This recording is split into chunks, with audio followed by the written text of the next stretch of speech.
Ewing. As part of the Field of 68 Shining Moments series, we are now joined by a member of that Georgetown 1984 national championship team, now the head coach of the Surging Hoyas. It is Patrick Ewing who is with me. Patrick, flashing back to 84, I know how much you love being a part of that team, that run. What are the specific things that you remember about that team that year? First of all, thank you for having me on, John. But the thing is, you're trying to get me to remember something that happened so long ago. It feels like it's been 100 years, but it was a great run. We had a great team. You know, you had myself, Reggie Williams, Michael Jackson, Dave Wingate, Bill Martin. We had some great players on that team. And to do all the things that we did to be able to get ourselves in the position to win that championship, I think it went back to our freshman year when we lost to North Carolina. But all the things that we did and all the losses that we accumulated over that year helped us to bond, to become more of a team, bond together, and it helped us to win. That team, Patrick, went through adversity off the court. What was some of that adversity? Well, it definitely went through adversity. My mom passed away. Ralph Dalton's mom passed away. And also David Wingate's mom passed away. So, and I think Coach Thompson's mom. So, you know, all of us face loss. So it made the winning the championship bittersweet. But it was great. I think it all helped us to bond and, like I said before, come together as a team. Hoya paranoia carries many different definitions to people. How do you define Hoya paranoia? Well, it's not paranoia, you know, if they're really after you. You know, people always talked about Hoya paranoia back then. Well, most of the country was against us. Everyone looked at us as they looked at the Raiders.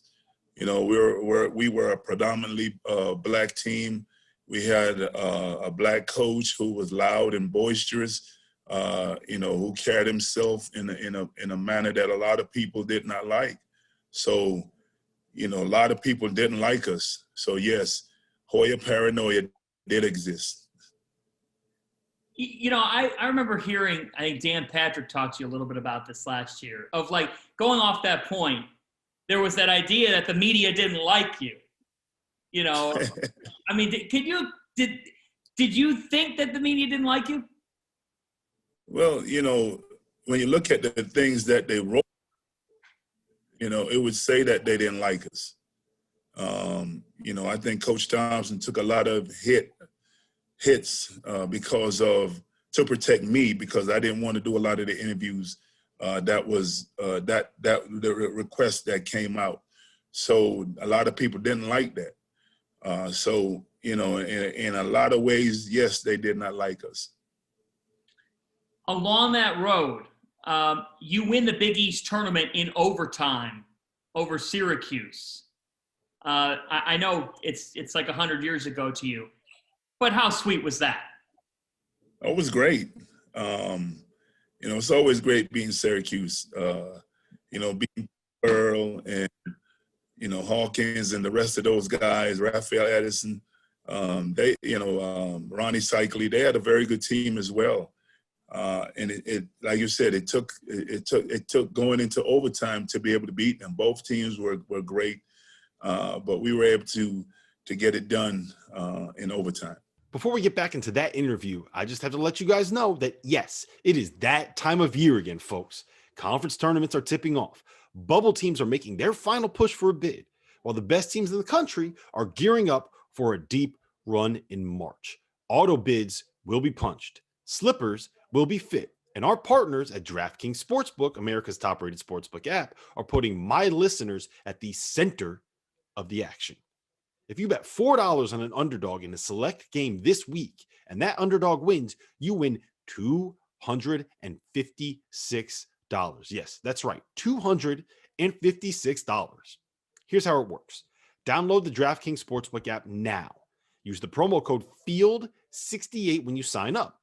Scroll through the list of the select underdogs, bet $4 on one of them to win, and cash $256 when they do.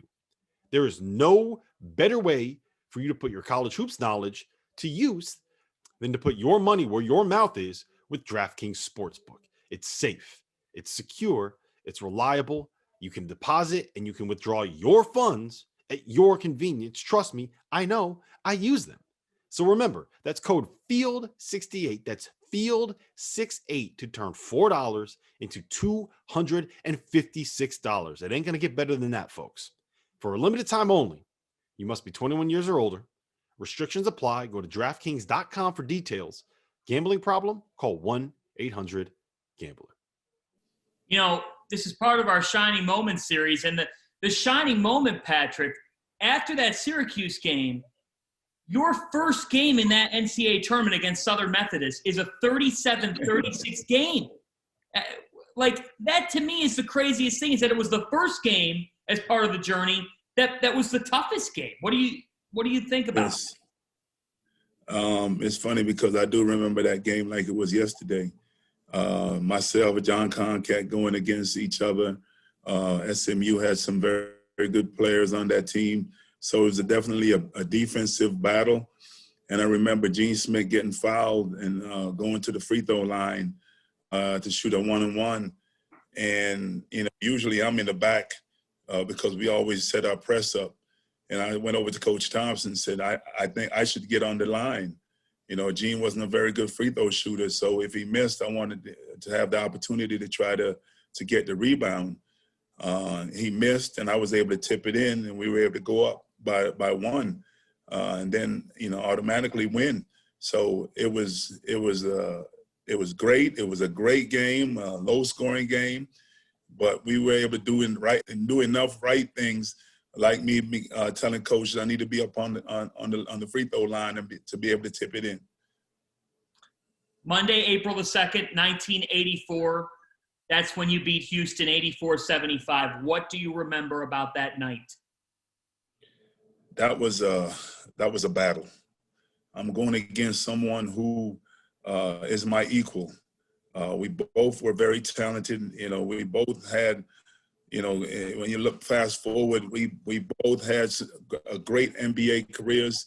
I was fortunate enough to beat him on that night. He was fortunate enough to beat me in the NBA to win a championship. But it was a great battle. And it's funny because I was sitting in my living room one night, and they were playing that game, replaying that game. And I'm watching it, and I'm like, I had to call Reggie Williams. I called Reggie Williams right away. I said, Reggie, I don't know if I ever told you this, but you were a great player. The way that he played, you know, he took the game over. He was able to make shots, take shots, and help us to win that game.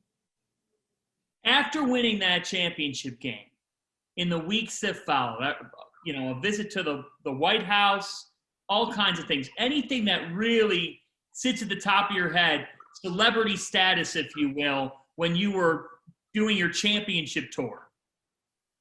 Well, I didn't really do any a championship tour. You know, I think it's much bigger now than it was back then, especially with social media and all the different outlets that you have.